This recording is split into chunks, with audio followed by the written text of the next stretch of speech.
Assalamualaikum warahmatullahi wabarakatuh, Sobat Misteri Sunyi Mencekam. Semoga Anda masih selalu setia bersama kami, channel yang selalu menghadirkan cerita-cerita misteri yang menarik. Dan kali ini, kami sudah menyiapkan sebuah kisah nyata misteri dari seorang penulis besar, yaitu Simple Man. Salah satu ceritanya yang berjudul Diincar Penghuni Pabrik Tua. Kejadian ini terjadi pada tahun 2003. Aku tinggal di sebuah kecamatan dengan 2 desa yang masih terjaga keasriannya. Jalanan belum ada yang diaspal. Jarak antar rumah tetangga terpisah jauh oleh kebun-kebun milik satu warga dengan warga yang lain. Bisa dibilang, desaku masih orisinil. Tapi aku nggak akan cerita tentang desaku. Jangan khawatir, akan ada waktunya buat cerita tentang desaku ini. Karena yang mau aku ceritain jauh lebih menarik dibandingkan para penghuni desaku. Aku sebut mereka para penghuni pabrik tua. Desaku memiliki anak sungai sebagai pembatas dengan desa tetangga yang masih satu kecamatan. Jauh di hilir sungai, bila mengikuti arus air, akan ada sebuah lahan kebun tebu yang sangat luas. Aku nggak tahu berapa luasnya, yang jelas kami anak-anak desa dihimbau untuk tidak mendekatinya. Tepat di barat ujung lahan tebu, berdirilah sebuah pabrik gula. Saat ini pabrik itu sudah lama tidak beroperasi lagi. Pabrik gula ini memiliki luas yang juga tidak kalah besar dibandingkan lahan tebunya. Di sini banyak pekerjanya adalah warga desa kami dan desa tetangga. Konon kabarnya, pabrik gula ini sudah ada semenjak zaman Belanda, sehingga tidak mengejutkan bila bangunannya masih terkesan kuno di sana-sini. Bahkan di samping pabrik didirikan sebuah perumahan kecil untuk para pekerja pabrik yang datang dari luar kota. Sebegitu besarnya pabrik gula ini sampai dibuat 4 zona bagian. Di ujung timur terdapat gudang utama dan pagar pembatas untuk rumah pekerja pabrik. Di bagian barat adalah kantor utama, terdapat lapangan sepak bola yang dapat digunakan untuk umum dan sebuah masjid besar. Zona utara terdapat ruang produksi, besarnya 2 kali lipat dari zona timur, dan ada lapangan tenis, namun hanya untuk pribadi dan karyawan pabrik. Terdapat juga sekolah TK, gaya bangunannya bergaya Eropa. Sekolah TK ini dibuat pabrik untuk anak para pekerja dan untuk umum. Kita beralih ke zona selatan yang akan jadi latar utama ceritaku. Zona selatan adalah zona pabrik yang hampir tidak digunakan lagi. Karena dulu sebelum aku lahir, zona selatan adalah zona yang menjadi saksi kebakaran hebat, sehingga tempat ini adalah tempat yang paling terbengkalai. Apa saja yang ada di zona selatan? Di zona selatan adalah gudang utama sebelum pindah ke zona timur. Selain itu ada beberapa kolam yang digunakan untuk menampung limbah. Ada juga tempat timbangan sebelum barang dikirim keluar. Semua itu ada di zona selatan ini. Namun, zona selatan adalah zona di mana banyak kejadian misterius terjadi. Bisa dibilang zona selatan adalah zona dengan penjagaan dari satpam yang paling rentan, sehingga masyarakat desa bisa menggunakan jalanan ini untuk ke lapangan atau masjid, atau bahkan desa tetangga. Itu adalah sedikit gambaran tentang pabrik gula ini. Lalu apa hubungannya dengan pengalamanku tentang penghuni pabrik tua ini? Dari sini, aku akan memulainya. Seperti yang aku bilang tadi, kejadian ini terjadi pada tahun 2003. Waktu itu aku masih menginjak bangku SD kelas 3.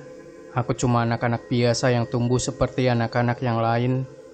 Namun, entah apakah saat itu adalah hari sial bagiku. Karena ada sesuatu yang lain yang tampaknya tertarik denganku.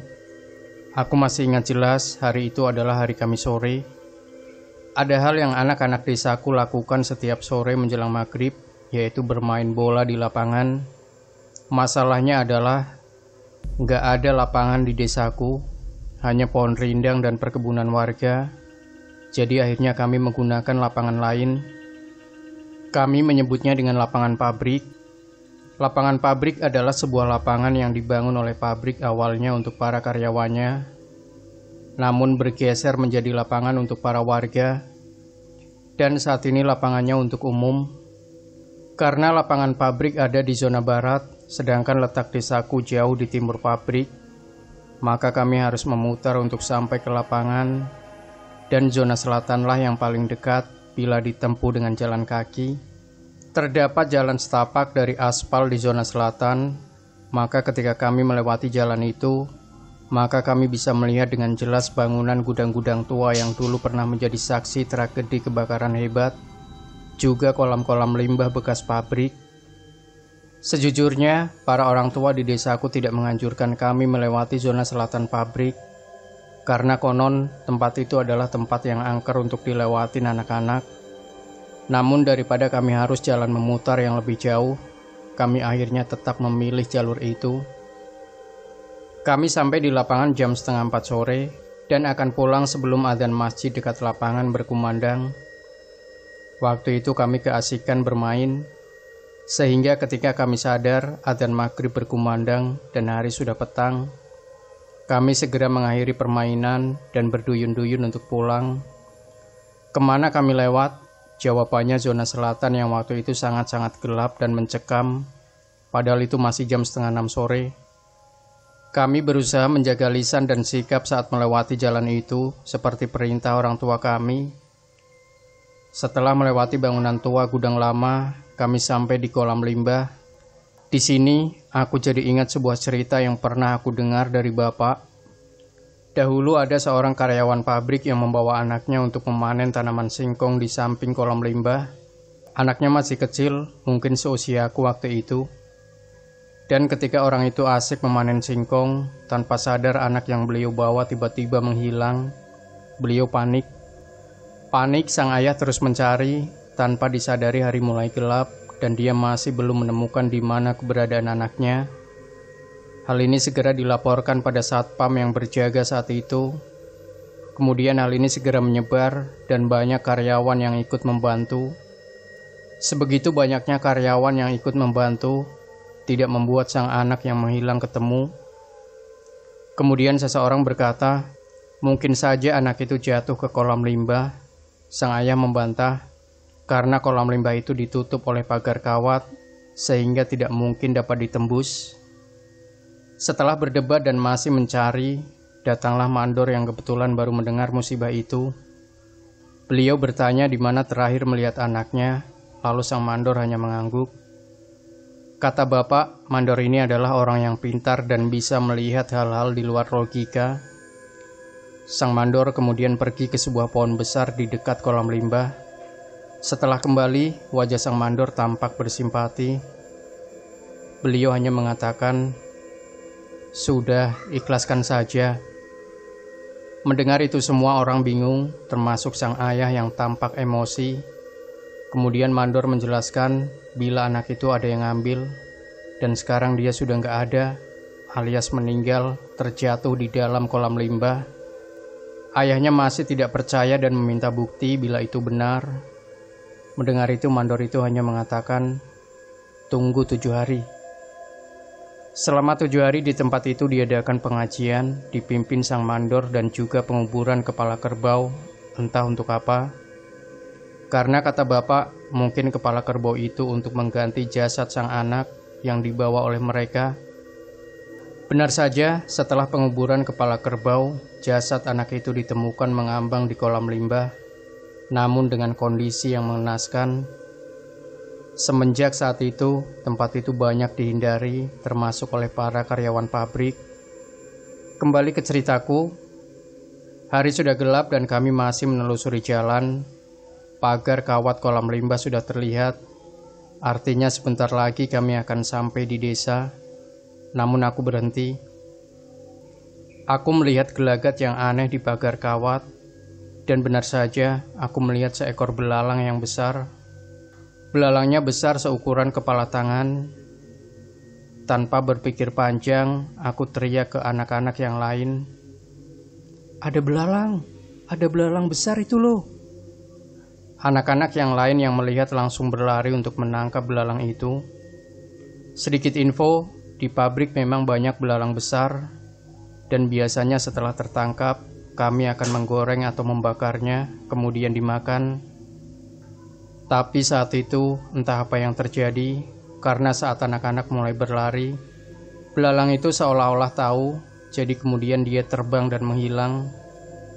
Kami semua kecewa dan akhirnya melangkah pulang.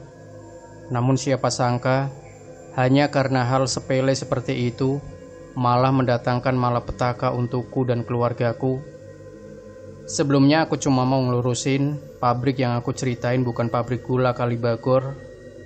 Alasan kenapa aku pakai foto itu, karena pabrik gula di Kalibagor adalah pabrik yang hampir menyerupai, mulai dari bangunan sampai cerobong asapnya. Sedangkan pabrik yang aku ceritain ini berlokasi di Jawa Timur, dan saat ini sudah diratakan dengan tanah dan mulai dibangun perumahan. Aku lanjut ya. Sebelumnya aku nunjukin belalang yang sebesar kepalan tangan sama anak-anak, dan anak-anak buru-buru buat nangkap belalang itu. Namun belalang itu melompat lalu menghilang begitu saja. Kondisi waktu itu hari sudah gelap.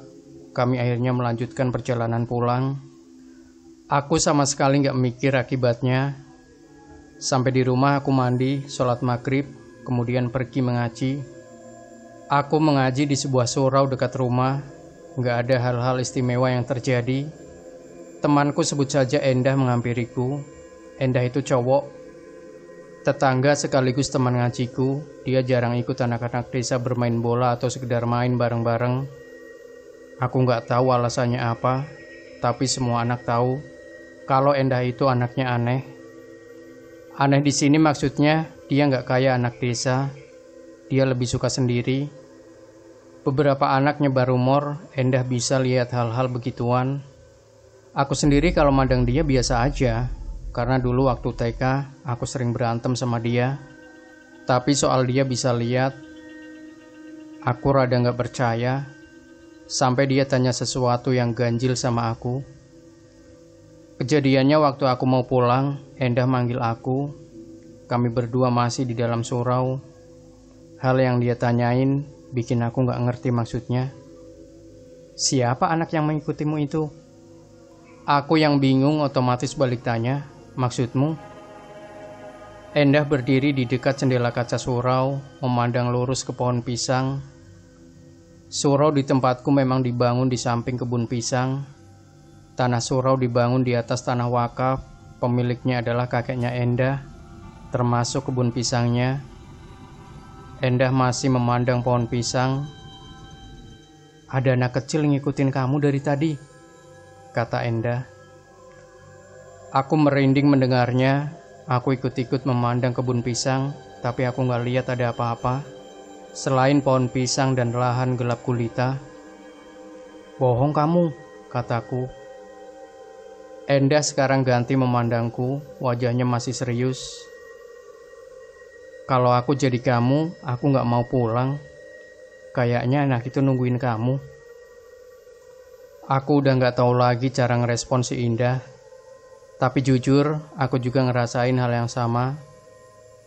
Entah Allah mau mendengar doa hambanya yang dalam kesulitan. Karena sekonyong-konyong, tiba-tiba bapak datang jemput aku di surau. Katanya perasaannya gak enak. Padahal azan isya saja belum. Aku sempat ngelirik ke Endah yang masih ngelihat pohon pisang. Malam itu aku gak bisa tidur, badan rasanya panas sekali. Tapi aku gak tahu kenapa. Waktu itu aku tidur masih bareng nyokap sama bapak satu ranjang. Tapi bapak ada urusan jaga pos ronda, jadi cuma tidur sama nyokap. Nyokap kayaknya udah tidur pules di sampingku. Sampai jam 1 dini hari, aku masih gak bisa tidur. Seolah ada perasaan yang gak enak sekali, tapi aku maksa buat merem. Mungkin dengan begitu aku bisa tidur. Ternyata gak berhasil, aku masih terjaga meski kondisi mata terpejam. Semakin lama semakin gak nyaman, aku akhirnya membuka mata. Betapa kagetnya aku waktu membuka mata. Di atas perutku ada anak kecil, botak. Tubuhnya seukuran tubuhku, duduk dan melotot ke arahku. Tapi dia gak ngomong apa-apa. Badanku gak bisa gerak, nafas juga tersengal karena ketakutan. Aku refleks nyolek nyokap di sampingku. Bu, bangun bu, kataku. Nyokap akhirnya bangun dengan enggan. Tapi begitu melihat aku yang gak beres, nyokap langsung tanya dengan wajah khawatir. "Ada apa, Nak?" tanya nyokap. Gak tahu apa yang terjadi, bibirku kayak berat buat ngomong. Nyokap semakin bingung. Begitu beliau nyentuh kepalaku yang panas, nyokap jadi semakin panik. Aku akhirnya bisa melawan rasa takutku dan coba ngomong kalau sekarang ada makhluk yang duduk di atas perutku.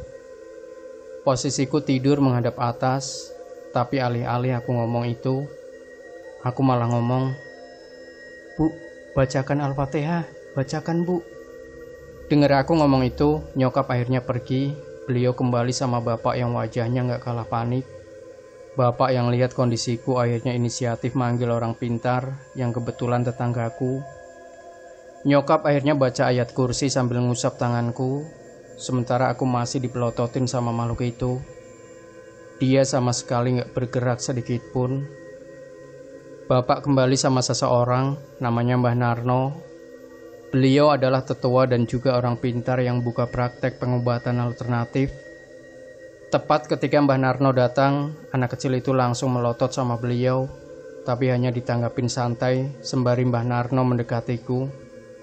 Beliau duduk kemudian tanya sama aku, "Hari ini kamu ngapain saja sih, Nak?" Aku masih diam, bingung. Mbah Narno minta segelas air putih, lalu beliau mendoai air itu. Aku yang masih rebahan dipaksa minum dengan posisi tidur. Aku gak tahu apa Mbah Narno bisa lihat makhluk ini, karena kesannya Mbah Narno kayak cuek bebek sama makhluk ini, dan ajak aku ngobrol terus. Setelah minum, anehnya aku bisa jadi ngomong lancar. Kemudian Mbah Narno baru bertanya pada makhluk itu, "Apa yang membuatmu datang mengganggu anak ini?" Suara Mbah Narno sangat keras dan tegas, bahkan terdengar seperti membentak. Makhluk itu menjawab tidak kalah marah, "Anak ini sudah mengusikku." Aku bisa dengar jelas apa yang Mbah Narno ucapkan dengan makhluk itu. Namun bapak dan nyokap tampak bingung memandangku dari samping pintu kamar. "Mengusik yang bagaimana maksudmu?" kata Mbah Narno. "Binatang peliharaanku mau diambil sama anak ini." Mbah Narno hanya diam. Aku bisa lihat beliau sedang berpikir. Kemudian beliau bertanya, masih dengan nada membentak, "Kamu minta apa sekarang?" tanya Mbah Narno. "Aku minta anak ini," jawab makhluk itu. Aku yang dengar itu tiba-tiba gemetar kedinginan. Tapi dengan tegas Mbah Narno menolak keras-keras, "Tidak bisa." Mbah Narno melanjutkan, "Kalau sampai kamu berani mengambil anak ini, besok akan kubuat berantakan rumahmu. Akan kulaporkan kamu sama Maharatu." Aku gak tahu apa yang dimaksud Mbah Narno dengan Maharatu, tapi aku bisa tahu setelah dengar nama itu. Makhluk itu mau turun dari tempatnya. Wajahnya masih mendelik memandang Mbah Narno. Tingginya hampir sama dengan tinggiku. "Begini saja, ayo kita membuat kesepakatan," kata Mbah Narno. "Kalau sampai anakmu ini mengganggu tempatmu lagi, kamu bisa melakukan rencanamu. Tapi ingat, bila sampai aku tahu kamu menampakkan diri di sekitar sini lagi, tak habisi tempatmu." Aku cuma bisa lihat makhluk itu pergi, hilang begitu saja. Mbah Narno kembali memberiku minuman yang didoai. Kondisiku semakin membaik lagi. Mbah Narno juga menjelaskan apa yang terjadi dan bagaimana bisa makhluk itu datang ke sini. Rupanya aku udah mengganggu kediamannya. Belalang yang aku tunjuk bareng teman-teman rupanya adalah belalang jadi-jadian, dan itu milik makhluk itu. Beliau tidak terima dengan apa yang aku lakukan sehingga mengincarku, sedangkan teman-temanku tidak diincar. Mbah Narno juga menjelaskan ada alasan kenapa makhluk itu begitu ingin aku. Itu karena aku punya darah hangat. Bahasa Jawanya anget getih. Ketika beliau mau menjelaskan, rupanya bapak menghentikan Mbah Narno, seolah-olah bapak nggak mau aku dengar itu. Lain kali aku bakal ceritain maksud anget getih itu, karena ini menyangkut masa laluku. Jauh ke masa lalu bahkan saat aku baru bisa jalan. Tapi sabar ya, Intinya Mbah Narno mulai sekarang akan mengawasiku dan melarang keras aku untuk mendekati tempat itu, bahkan lewat pun tidak. Aku akhirnya nurut. Dasarnya memang aku penurut. Lalu apakah semuanya berhenti sampai di sini? Jawabannya, tidak semudah itu. Aku punya 2 adik, jarak umur adikku yang pertama cuma 1,5 tahun. Sedangkan adikku yang bungsu itu 6 tahun. Tapi kata orang-orang, aku sama adikku yang pertama sangat mirip. Bahkan banyak orang yang selalu salah membedakan kami berdua. Disinilah bencana itu datang kembali. Adikku nggak tahu apa-apa soal kejadianku didatangin makhluk itu di kamar. Karena saat itu adikku masih menginap di rumah nenekku yang masih satu desa. Sehingga bapak lupa ngasih tahu soal pantangan pergi atau sekedar ke tempat kolam limbah itu. Tapi sore itu adikku ke sana. Adikku ke sana ketika ngejar layangan putus. Apakah adikku celaka? Jawabannya tidak. Karena yang didatangi oleh makhluk itu rupanya adalah aku. Apa yang aku akan ceritakan ini sangat panjang, karena aku mencoba menyajikan kenangan ini secara detail, persis seperti apa yang terjadi dulu. Yang aku ingat adalah waktu itu sore hari. Aku meringkuk di atas ranjang sendirian. Aku baru aja nangis seharian karena pagi tadi nyokap pamit buat kerja keluar kota. Karena waktu itu ekonomi keluarga aku benar-benar lagi buruk-buruknya. Nyokap kerja buat bantu bapak. Bayangin aja, aku masih kelas 3 SD dan nyokap nggak ada. Nyokap bilang akan pulang sebulan sekali, tapi bagiku itu nggak cukup. Karena aku nggak bisa jauh-jauh dari nyokap. Gak ada yang tahu aku nangis seharian, termasuk 2 adikku yang lebih kecil. Mungkin karena mereka belum tahu apa-apa. Bapak bangunin aku pas adzan maghrib. Beliau menyuruh aku mandi lalu sholat dan kemudian ngaji. Tapi ada yang aneh sama badanku. Karena gak tahu kenapa, badanku kayak berat banget. Jangankan untuk berdiri, buat duduk aja gak sanggup. Akhirnya aku cuma bisa rebahan sambil manggil bapak. Bapak datang, tanya, kenapa aku bangun dan akhirnya aku cerita. Pas bapak periksa keningku, beliau kaget karena badanku panas banget. Adikku yang paling kecil ikut nenek, jadi di rumah cuma ada bapak sama adik pertamaku. Dan waktu lihat adikku, di belakangnya ada itu makhluk. Aku takut, aku cuma nangis. Bapak kebingungan. Bapak terus mijitin aku. Bapak baru sadar waktu akhirnya aku bilang, anak itu di sini, Pak. Mendengar itu bapak langsung pergi ke rumah Mbah Narno. Dia nyuruh adikku yang kecil untuk jagain aku. Gak henti-hentinya makhluk itu melototin aku. Aku udah takut sekali. Adikku gak paham apa-apa. Tapi di sela waktu itu, aku beraniin buat ngomong sama makhluk itu. Ngomongnya gak pakai mulut ke mulut, tapi kayak aku bisa ngomong tanpa pakai mulut. Semacam bayangan kalimatku. Dan dia tahu. Kenapa kamu kesini lagi? Salahku apa? Dia jawab pertanyaanku, walaupun bentuknya perawakan anak kecil, tapi suaranya gede. Kamu gak salah, tapi adikmu salah. Adikku? Aku bingung. Adikmu mengganggu tempatku, jadi aku nuntut hal itu sama kamu. Kaget aku waktu dengarnya. Terus kamu minta apa lagi? Kamu, jawabnya. Aku semakin takut waktu makhluk itu ngomong. Kalau aku gak mau, adikmu tak bawa.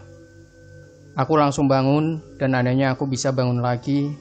Aku narik adikku yang kayak bingung, polos liatin aku. Jangan. Aku teriak sambil nangis. Ikut aku saja. Kamu gak akan menangis lagi. Banyak temannya di sana. Makhluk itu masih bicara. Kemudian aku bisa dengar Mbah Narno sudah datang. Beliau langsung megang kepalaku. Sudah. Jangan dengarkan bujuk rayu iblis. Kamu sudah saya peringatkan, tapi kamu nantang saya tampaknya. Mbah Narno melotot sama makhluk itu. Makhluk itu tidak bergeming. Aku menuntut janjimu. Tempatmu baru saja dirusak sama saudaranya. Gak bisa. Mbah Narno berteriak marah. Aku bisa lihat Mbah Narno mengambil keris di pinggangnya. Dan saat itu juga aku kaget. Ada makhluk besar, hampir tingginya sama dengan tinggi pintu, berbulu lebat dan bermata merah, serta bertaring, muncul. Makhluk itu tepat berdiri di belakang Mbah Narno. Tampaknya itu perewangannya Mbah Narno. Aku semakin takut waktu melihatnya. "Aku datang minta anak ini. Tidak ada niat nantang Anda," katanya. "Tapi ingat, saya tidak akan mundur sebelum mendapatkannya." Aku nggak tahu apa yang terjadi, tiba-tiba aku seperti dipukul keras sekali. Kalau kata bapak yang menyaksikan waktu itu, badanku katanya ditabrakan ke tembok, entah oleh siapa. Begitu aku bangun, aku lihat matanya bapak merah. Tampaknya bapak baru saja menangis. Mbah Narno di sampingku, beliau tampak bersimpati. Aku masih nggak tahu apa-apa, kayak linglung. Aku juga lihat ada istri Mbah Narno. "Kamu kangen ibu toh, Nak?" kata Mbah Narno. Aku bingung kok bisa tahu. Terus Mbah Narno bilang bahwa nyokapku sedang dalam perjalanan pulang, jadi nggak usah sedih lagi. Aku langsung senang mendengarnya, tapi aku masih lihat bapak masih sedih. "Kenapa toh Pak, kok kayak sedih gitu?" Mbah Narno lah yang menjawab. "Kamu sabar dulu ya, habis ini akan jadi malam yang panjang untuk kamu." Aku masih gak ngerti maksud Mbah Narno, tapi semua terjawab waktu ada yang masuk. Itu adalah pamanku, Pak Deno. Aku biasa manggil Deno. Deno begitu datang langsung memeluk bapak, kemudian datang ke tempatku yang terbaring. "Siapa berani-berani mau mengambil keponakanku? Mau tak habisi di sini?" Aku gak pernah melihat Deno semarah ini. Di antara keluarga besarku, sejak kecil semua orang desa tahu kalau Mbah Narno adalah tetua dan orang pintar di sini. Maka Deno, yaitu omku, adalah juru kunci desaku. Mbah Narno dan Deno berbicara berdua, tapi aku bisa dengar yang mereka omongin. Katanya makhluk itu ada di dalam tubuhku. Aku kaget bukan kepalang waktu dengar, karena aku sendiri gak ngerasain apa-apa. Mbah Narno juga membahas kalau aku getih anget, jadinya makhluk itu gak bisa ngambil alih tubuh. Hanya berdiam diri, biar makhluk itu tidak bisa diapa-apakan sama Mbah Narno. Mbah Narno juga sudah mencoba memberi perintah sama Joko Gemblung, yang aku perkirakan makhluk hitam tadi. Tapi makhluk itu lebih licik. Kalau dia ingin melukai, maka aku juga akan kena imbasnya, karena makhluk itu bersembunyi dalam tubuhku. Wajah Deno merah padam, beliau meminta air dicampur garam, dan terus-menerus berkumur dengan itu, sambil sesekali bertanya hal aneh ke arahku. Pertanyaannya seputar siapa kamu? Tak hancurkan kamu bila berani menyentuh keluargaku. Mbah Narno hanya bilang bahwa harus sabar. Mereka nggak bisa berbuat apa-apa sebelum nyokapku pulang. Jam 5 subuh, nyokap baru datang. Wajahnya sedih mau nangis. Begitu dikabari, beliau langsung nyari bis untuk pulang. Aku ingat waktu itu nyokap langsung meluk aku nggak henti-henti.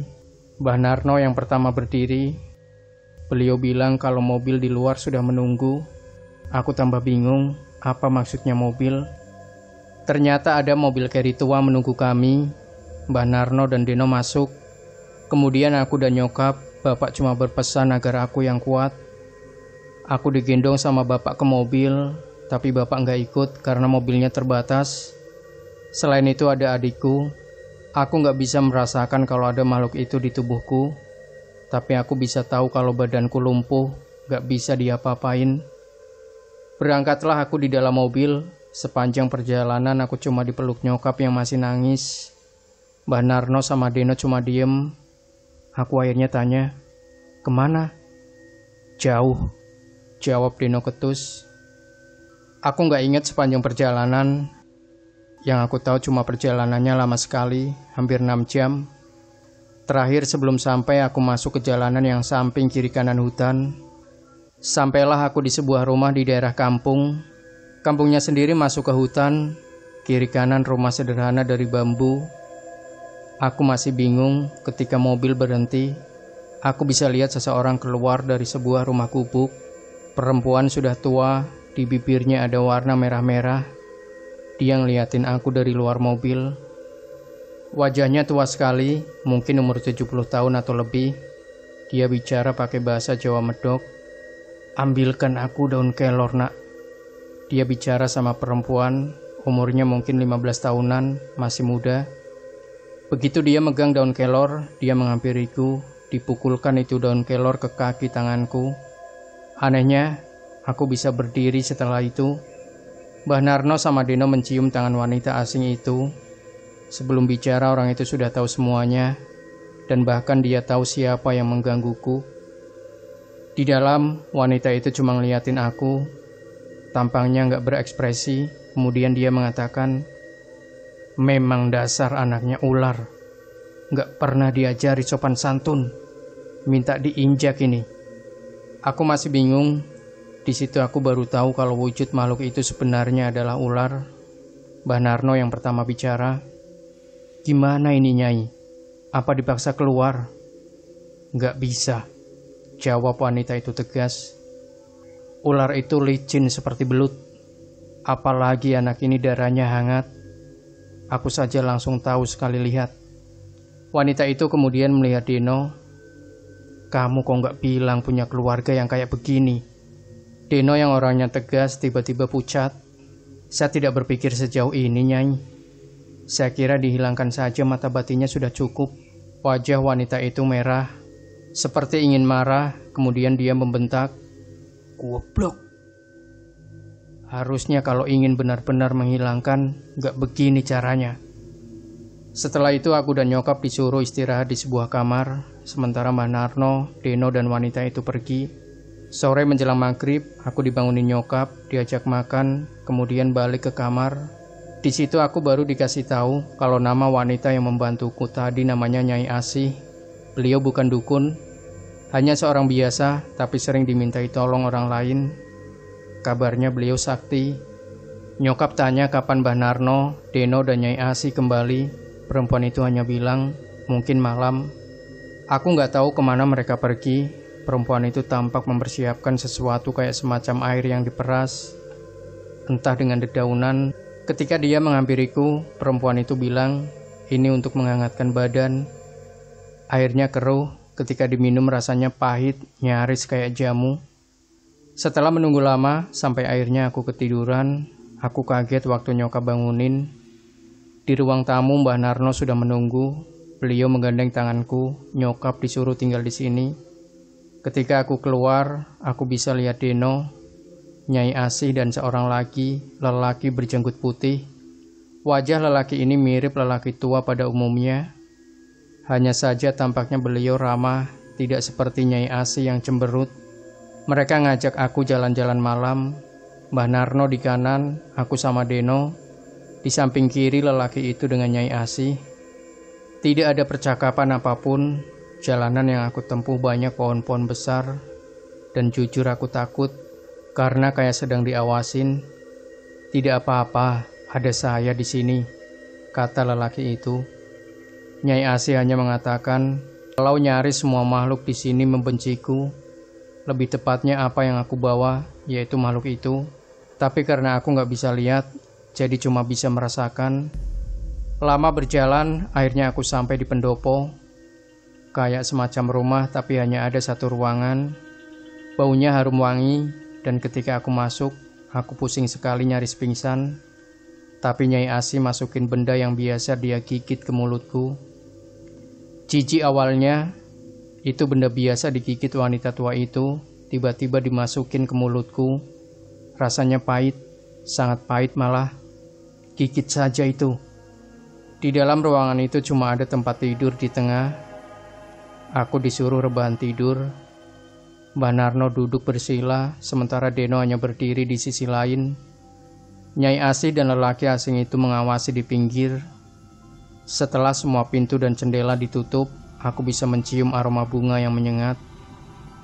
"Pertama, buka mata batinnya," kata lelaki itu.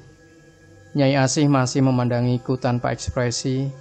Sementara lelaki itu nyentuh mataku. Dia nyuruh aku merem, aku nurut. Aku gak bisa lihat apa-apa. cuma dengar suara Mbah Narno dan Deno komat kamit. Pelan, kepalaku kayak ditekan, sakit. Aku sampai teriak, kenapa aku kayak diinjek-injek sama orang? Padahal itu cuma tangan lelaki itu yang nempel di mataku. Setelah aku teriak kenceng akhirnya dilepas. Ruangan yang awalnya cuma diisi 4 orang, tiba-tiba jadi rame. Aku lihat makhluk yang wujudnya aneh-aneh. Ada yang kepalanya mirip sapi, sampai ada yang gak punya wajah. Aku merem lagi, tapi lelaki itu ngomong, kalau mereka kesini gara-gara apa yang aku bawa. Selanjutnya lelaki itu menjelaskan, dia bakal pergi dari tempat ini dengan yang lain, ninggalin aku di sini sendirian sama makhluk-makhluk itu. Aku nangis kenceng. Mereka beneran pergi. Aku yang mohon-mohon sama Mbah Narno dan Deno sama sekali gak digubris. Mereka cuma meluk aku terus. Mereka cuma meluk aku terus pergi gitu aja, nutup pintu. Di tempat itu aku cuma meringkuk, nutup wajah pakai lutut. Gak bisa aku bayangin lagi kejadian waktu itu sampai sekarang. Aku masih lemes kalau ingat kejadian itu. Tapi anehnya aku gak diapa-apain, aku cuma dipelototin doang. Lama aku di sana hampir sepanjang malam. Lama aku di sana hampir sepanjang malam kalau seingat. Lama aku di sana hampir sepanjang malam kalau seingatku. Sampai aku kaget waktu ada yang gedor-gedor jendela sama pintu keras banget. Suaranya bikin aku teriak-teriak nangis. Terakhir yang aku ingat, aku lihat Mbah Narno dan Deno. Aku lihat Mbah Narno dan Deno megangin tangan dan kakiku, sementara Nyai Asih megangin kepalaku. Badanku gak karuan, tempat itu udah sepi lagi. Tapi sakit sekali badanku, kayak ada ribuan makhluk ada di dalam tubuhku. Aku cuma denger Nyai Asih bilang, tahan nak, tahan. Rupanya semua makhluk itu baru aja dikumpulin sama Nyai Asih. Dino sama Mbah Narno mereka dikumpulin buat dimasukin ke tubuhku. Iya, tubuhku yang kecil ini diisi makhluk sebanyak itu. Aku jerit. Tangan Nyai Asih rasanya panas sekali, kayak bikin kulit-kulitku melepuh.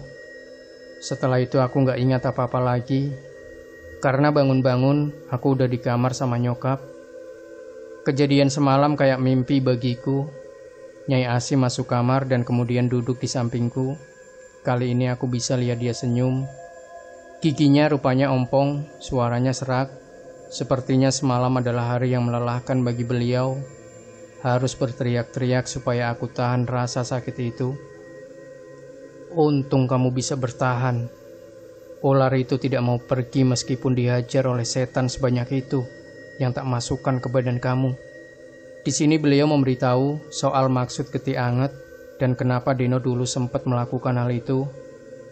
Nyai Asih hanya bilang kalau punya getih anget itu hal yang tidak bagus, karena dasarnya ada manusia yang begitu disukai jin atau setan dan sebangsanya.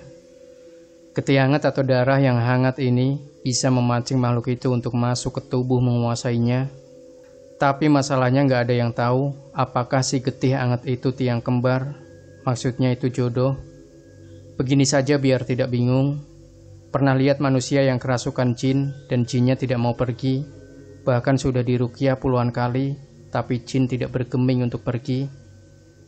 Si manusia pastilah si getih hangat, dan jin yang sudah masuk itu adalah tiang kembar alias sudah berjodoh.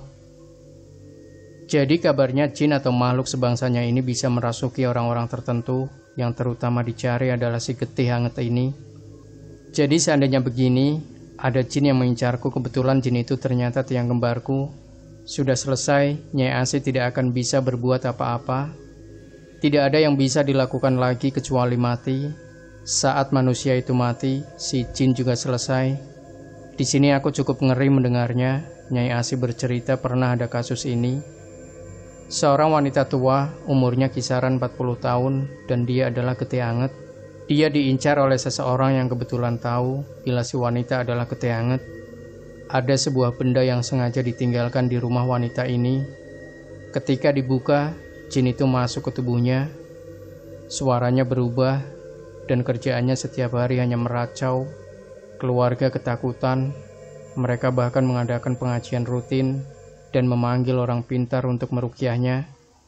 Dan hal yang bikin aku ketakutan ngeri adalah ketika dibacakan ayat-ayat Al-Quran, si jin justru tertawa, mengejek dan memberitahu kalau cara bacaannya salah. Dia kemudian ikut membaca ayat-ayat itu lebih fasih. Konon dia tidak akan bisa diusir dengan cara apapun.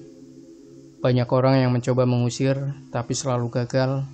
Sampai akhirnya dibawalah ke Nyai Asih. Jin yang masuk berusia ribuan tahun, datangnya dari Timur Tengah, dan jinnya memang sedang mencari jodohnya.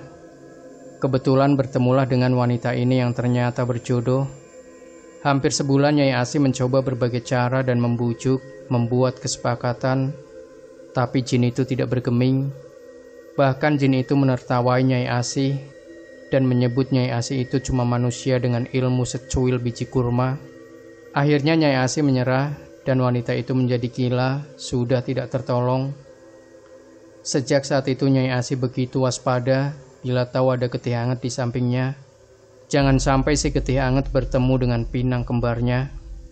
Lalu bagaimana bila getih hangat bertemu dengan jin atau makhluk yang bukan pinang kembarnya? Nah, di sini Nyai Asih memberitahu bila si makhluk hanya dapat mendekam di dalam tubuh itu, menempel seperti parasit. Dia akan terus di sana karena menempel pada getih hangat itu berbeda dengan menempel pada orang biasa. Getih hangat tidak dapat diambil alih kesadarannya oleh sembarangan makhluk semacam itu. Jadi getih hangat itu kebal terhadap kerasukan. Ada beberapa getih hangat yang menggunakan keistimewaannya dengan memelihara atau lebih dikenal dengan pegangan. Biasanya pegangan ini siluman dari golongan jin. Terakhir, jin yang memegang nama sebagai tiang kembar itu, kata Nyai Asih, levelnya sudah bukan jin sembarangan. Biasanya ilmunya sudah sangat-sangat tinggi dan umurnya ribuan tahun. Dan bila dia memegang wilayah, bisa langsung jadi rajanya. Begitu ditakuti bangsanya. Aku yang merinding mendengarkan itu lantas bertanya, apakah selamanya aku seperti ini, diincar? Nyai Asih hanya diam, kemudian berucap, nanti, tapi bukan sekarang. Sebenarnya bisa disamarkan, tapi tidak dapat dihilangkan. Nanti Pak Demo akan membawamu ke sini lagi jika sudah waktunya. Aku penasaran dengan nasib ular yang merasukiku.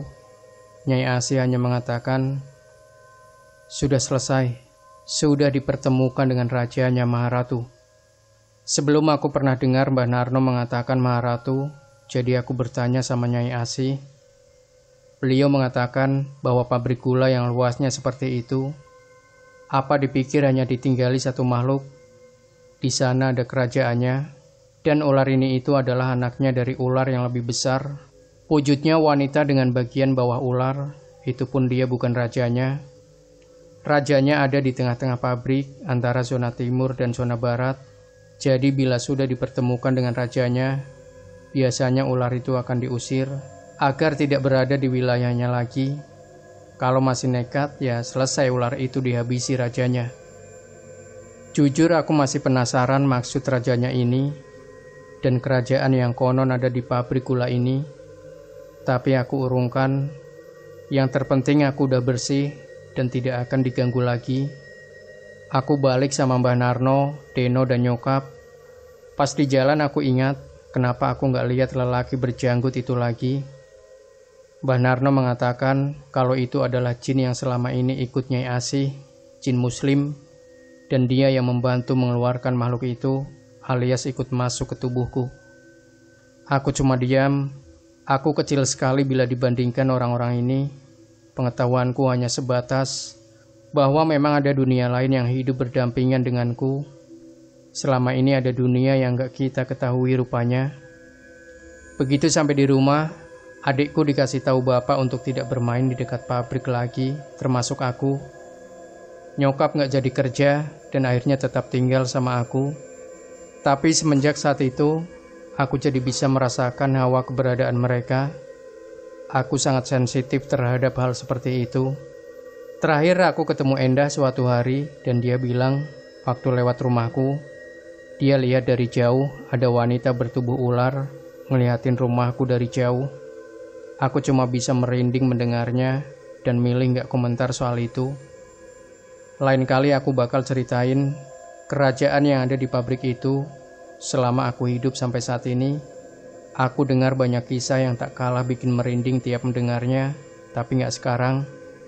Akhir kata aku cuma berpesan, hiduplah dengan dasar bekal agama yang kuat, dan terkadang selalu ingat bahwa tidak ada yang lebih besar dari kuasa Allah, karena bagaimanapun, hanya Dialah yang Maha Tahu dari segala yang ada di muka bumi ini.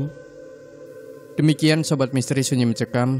Jangan lupa berikan komentar Anda, like, share video ini, subscribe channel Sunyi Mencekam, dan kembali nantikan cerita-cerita misteri terbaru dari kami. Wassalamualaikum warahmatullahi wabarakatuh.